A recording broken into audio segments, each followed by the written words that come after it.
டிவியை திறந்தாச்சு, படம் 3-4 மணித்தியாலம் போகுதுன்னு வைங்க. எத்தனை மணி நேரங்கள் அந்நிய பெண்களுடைய காட்சிகளை எல்லாம் என் கண்கள் பார்க்கிறதா இல்லையா?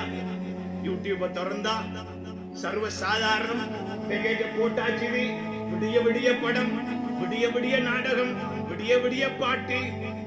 இன்றைக்கு இந்த சோசியல் மீடியாவால சீரழிஞ்ச வாலிப சமூகம் ஏராளம் ஏராளம். இந்த ஹராமான பார்வைகள் உடனே பாதிக்கும். எதை தெரியுமா? உள்ளத்தை பாதிக்கும்.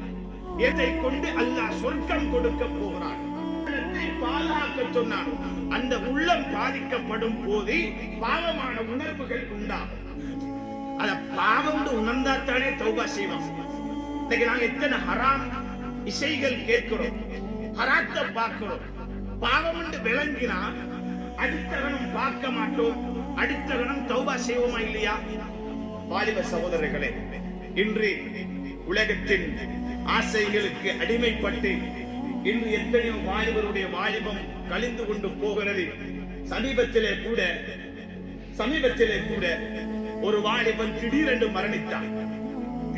மரணித்தான்.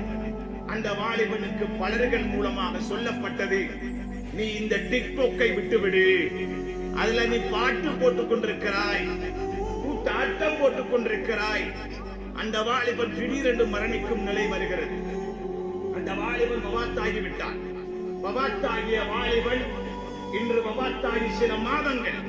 ஆனால் டிக்டாக்கில் இருக்கக்கூடிய அவனுடைய அந்த பாடல்களும் அவன் எதையெல்லாம் அப்லோட் பண்ணினானோ எல்லாம் இருக்குதா இல்லையா?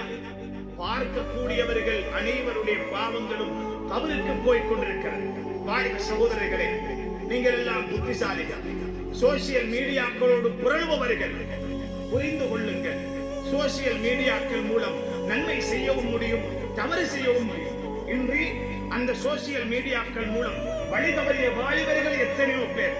சிலர்களை பார்க்கிறோம், சில கேம்களுக்கு ஃப்ரீ ஃபயர்ன்றா, பப்ஜின்றா, அப்படியான கேம்களுக்கு அடிமைப்பட்டு என் நேரமும் கையில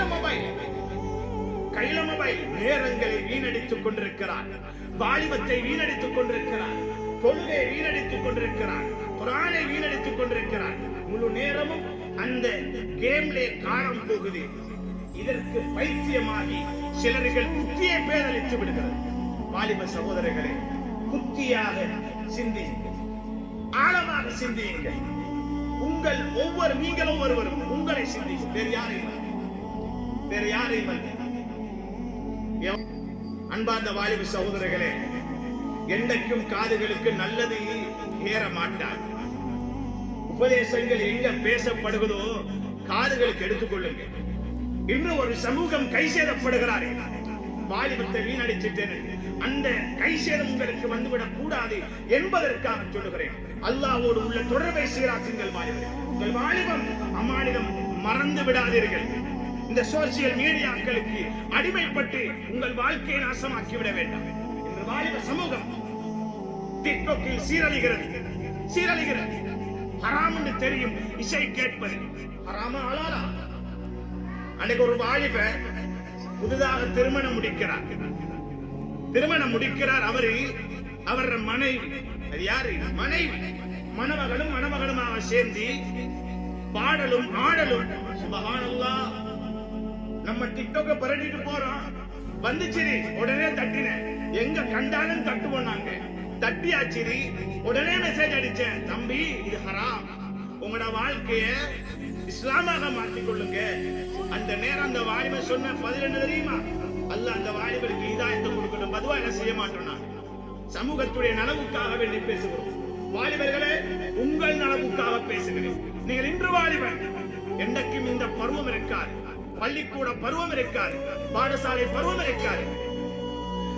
அவருக்கு ஒரு அட்வைஸ் பண்றேன். அவர் சொன்னாரு, நீங்க எனக்கு அட்வைஸ் பண்ண வர தேவையில்லை, இதெல்லாம் பரவாயில்ல, செய்யணும், மியூசிக் நோ ப்ராப்ளம் அப்படின்னு எல்லாம் சொன்ன நேரம், ஓகே பாப்பா, எனக்கு உனக்கு அட்வைஸ் பண்ணேன், அந்த அட்வைஸை நான் பண்ணிட்டேன், இதுக்கு பின்னாலே எனக்கு கடமை முடிஞ்சாச்சு, நீ செய்யறதை செஞ்சு கொண்டு விட்டுட்டேன். அன்பார்ந்தவர்களே, இப்படியான நிலைக்கு சில வாலிபர்கள் இருக்கிறார்கள். இவர்கள் யார்? இவர்கள் அல்லாஹ்வை அறியாதவர்கள். அவருடைய அறிவு அவருக்கு அல்லாஹ்வை புரியப்படுத்தவில்லை, பாவத்தை பாவமாக புரியப்படுத்தவில்லை, ஹராத்தை ஹராமாக புரியப்படுத்தவில்லை. வாலிபர்களே, இந்த நிலை உங்களுக்கு வந்துவிடக் கூடாது. சோசியல் மீடியாக்களில் சீரழியக்கூடியவர்களாக ஆகிவிடாதீர்கள் வாலிபர்கள், ஆகிவிடாதீர்கள். ஒரு வாலிபருடைய அன்றும் நான் ஒரு குத்பாவிலும் ஞாபகப்படுத்தினேன். ஒரு வாலிபன் முழு நேரமும் டிக்டாக்கோடு உள்ள வாலிபன் பல வீடியோக்கள் அப்லோட் பண்ணியிருக்கிறார்.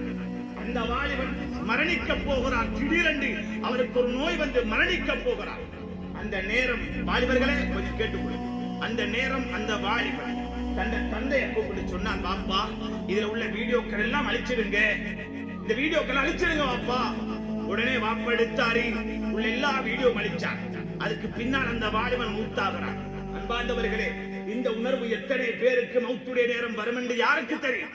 அதனால் நன்மைகளை விட்டு விட்டு போக வேண்டுமே தவிர பாவங்களை மட்டும் விட்டு விட்டு போய்விடாதீர்கள் வாலிபர்களே.